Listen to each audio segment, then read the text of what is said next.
Kom ons kyk na die geheime mag wat jou internet beheer, netwerkvorming. Wonder jy ooit hoekom jou internet soms blitsvullig is en ander kere glad nie? Wel, dis nie toevallig nie. Iets is besig om jou spoed agter die skerms te bestuur. En daai tegniek word netwerkvorming genoem. Dink daaraan soos 'n verkeerskonstabel vir jou data. Dit skep basies 'n vinnige baan vir belangrike goed en 'n stadiger baan vir al die ander.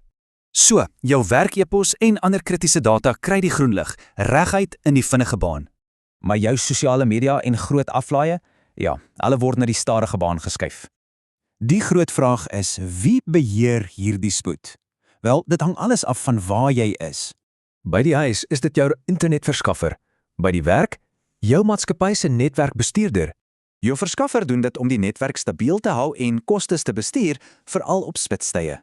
Vir 'n besigheid gaan dit daaroor dat belangrike take altyd eers kom, so werk stop nie. So ja, daar's 'n afraal.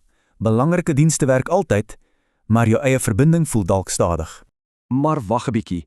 Wat van daai onbeperkte plan waarvoor jy elke maand betaal?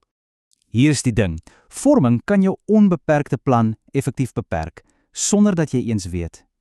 Dit beteken jou sogenaamde onbeperkte plan het eintlik 'n onsigbare spoedgrens.